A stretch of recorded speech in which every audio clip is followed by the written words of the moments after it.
അസ്സലാമു അലൈക്കും വറഹ്മത്തുള്ളാഹി തആല വബറകാതുഹു. എല്ലാവർക്കും സുഖമെന്ന് കരുതുന്നു. എൻ്റെ ഒരു സുഹൃത്ത് ഒരിക്കൽ എന്നോട് പറഞ്ഞു, നമ്മുടെ ഭാര്യമാരുടെ സ്നേഹമെന്ന് പറയുന്നത് നമുക്ക് ഒരിക്കലും അളന്ന് തിട്ടപ്പെടുത്താൻ കഴിയുന്നതിലും അപ്പുറമാണ്. ഞാൻ അവനോട് ചോദിച്ചു, എന്താണ് ഈ സമയത്ത് നീ ഇങ്ങനെ പറയാൻ കാരണമെന്ന് ചോദിച്ചപ്പോൾ അവൻ എന്നോട് പറഞ്ഞ ഒരു കാര്യമുണ്ട്.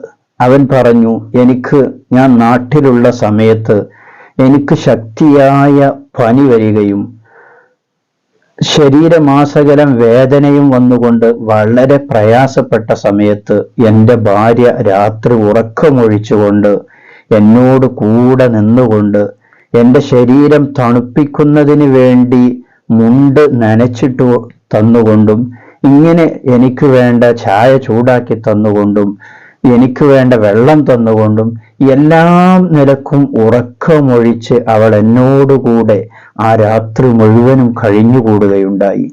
അങ്ങനെ അന്നത്തെ ദിവസം കഴിഞ്ഞ് ഞാൻ ഡോക്ടറെ കാണിച്ച് എൻ്റെ രോഗത്തിനേക്ക് ശമനം വന്നപ്പോൾ ഞാൻ എൻ്റെ ജോലി സ്ഥലത്തേക്ക് മറ്റൊരു നാട്ടിലേക്ക് ഞാൻ പോയി.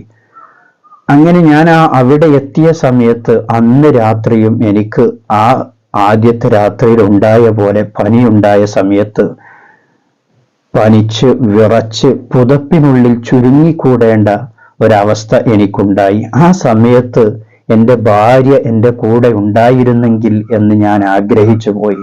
അപ്പോഴാണ് എൻ്റെ ഭാര്യക്ക് എന്നോട് എത്രമാത്രം സ്നേഹമുണ്ട്, എൻ്റെ ഭാര്യയ്ക്ക് എന്നോട് എത്രമാത്രം കടമയുണ്ട്, കടപ്പാടുണ്ട് എന്ന് ഞാൻ മനസ്സിലാക്കിയത് എന്ന് പ്രിയപ്പെട്ട സുഹൃത്ത് എന്നോട് പറഞ്ഞപ്പോൾ ഞാൻ ചിന്തിച്ചുപോയി. റസൂലുള്ളാഹി സ്വല്ലല്ലാഹു അലൈഹി വസല്ലമ തങ്ങൾ നമുക്ക് പഠിപ്പിച്ചു തന്ന മഹത്തായ ഒരു ഹദീസ് ഉണ്ട്.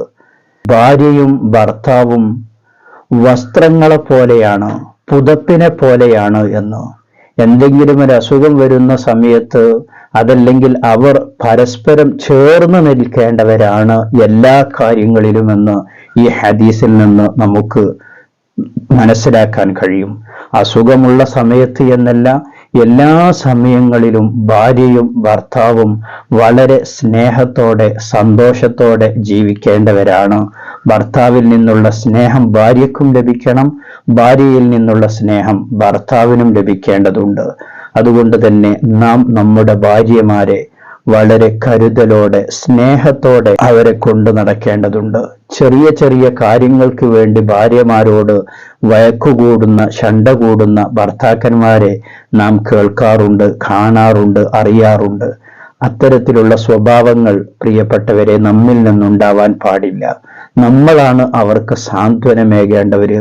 നമ്മൾ അവർക്ക് സമ്പാദിച്ച് പണം കൊണ്ടുകൊടുക്കുന്നില്ലേ, അവർക്ക് എന്തെങ്കിലും ഒരു കുറവ് വരുത്തുന്നുണ്ടോ എന്നൊക്കെ ചോദിക്കുന്നവരുണ്ട്. അവർക്ക് വേണ്ടത് നമ്മുടെ സമ്പത്തല്ല, നമ്മളിൽ നിന്നുള്ള സ്നേഹമാണ് ഓരോ ഭാര്യമാരും ആഗ്രഹിക്കുന്നത്. അത് കൊടുക്കാൻ നമുക്ക് കഴിയണം. ഒരു ദിവസം കുറഞ്ഞ സമയമെങ്കിലും അവരോട് സംസാരിക്കാൻ നാം സമയം കണ്ടെത്തണം. അവരുടെ പ്രയാസങ്ങൾ ചോദിച്ചറിഞ്ഞ് മനസ്സിലാക്കണം. ഇങ്ങനെ പരസ്പരം അങ്ങോട്ടും ഇങ്ങോട്ടും സംസാരിച്ച് പ്രയാസങ്ങളും പ്രതിസന്ധികളും പറഞ്ഞ് കുടുംബജീവിതം മുന്നോട്ടു പോകുമ്പോഴേ ആ ജീവിതത്തിലേക്ക് ഒരു രസമുണ്ടാവുകയുള്ളൂ. ആ ദാമ്പത്യ ജീവിതത്തിലേക്ക് ഒരു മധുരം അവർക്ക് നുകരാൻ കഴിയുകയുള്ളൂ. എല്ലാ കാര്യങ്ങളും പ്രയാസങ്ങളും ഭർത്താവിനോട് പറയണമെന്നും ഭർത്താവ് എല്ലാ പ്രയാസങ്ങളും ഭാര്യയോട് അറിയിക്കണം എന്നല്ല ഈ പറഞ്ഞതിൻ്റെ കാര്യം. ചില വിഷയങ്ങൾ ഭാര്യയോട് പറയാൻ പറ്റാത്തതുണ്ടാകും, ചില വിഷയങ്ങൾ ഭർത്താവിനോട് പറയാൻ പറ്റാത്ത കാര്യങ്ങളും ഉണ്ടാവും. ഈ രണ്ട് കാര്യങ്ങൾ ഒഴികെ ബാക്കി എല്ലാ വിഷയങ്ങളും പരസ്പരം പറഞ്ഞ് സന്തോഷത്തോടെയുള്ള കുടുംബജീവിതമായിരിക്കണം നമ്മുടെ ജീവിതം. പ്രിയപ്പെട്ട ഭാര്യമാര് മനസ്സിലാക്കേണ്ടത്, നമ്മുടെ പ്രയാസങ്ങളും നമ്മുടെ പ്രതിസന്ധികളും നമ്മുടെ കാര്യങ്ങളൊക്കെ പറയുന്നതോടൊപ്പം തന്നെ പ്രിയപ്പെട്ട ഭർത്താവിന്റെ ഉപ്പയെയോ ഉമ്മയുടെയോ കുറ്റങ്ങൾ ഒരിക്കലും നാം ഭർത്താവിനോട് പറയാൻ പാടില്ല. അതുപോലെ തന്നെ ഭർത്താവും അവരുടെ ഉമ്മയെയും ഉപ്പയെയും അധിക്ഷേപിക്കുന്ന, നിസാരപ്പെടുത്തുന്ന കാര്യങ്ങൾ ഒരിക്കലും അവരിൽ നിന്നും ഭർത്താവിൽ നിന്ന് ഭാര്യയോടും ഉണ്ടാവാൻ പാടില്ല. ഇങ്ങനെ കുടുംബജീവിതം വളരെ സന്തോഷത്തിലും റാഹത്തിലുമായി ജീവിക്കാൻ അല്ലാഹു തആല നമുക്ക് തൗഫീഖ് നൽകുമാറാകട്ടെ. ആമീൻ ബിറഹ്മതിക യാ അർഹമർ റഹീമീൻ.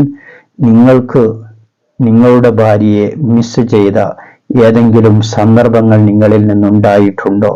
ഉണ്ടാവാം, ഉണ്ടാവാതിരിക്കാം. അല്ലാഹു സുബ്ഹാനഹു തആല നമുക്ക് ഖൈർ പ്രദാനം ചെയ്യുമാറാകട്ടെ. ഈ വീഡിയോ മറ്റുള്ളവരിലേക്ക് ഷെയർ ചെയ്തു കൊടുക്കണമെന്ന് ഓർമ്മപ്പെടുത്തി സ്നേഹത്തോടെ അസ്സലാമു അലൈക്കും വറഹ്മത്തുള്ളാഹി.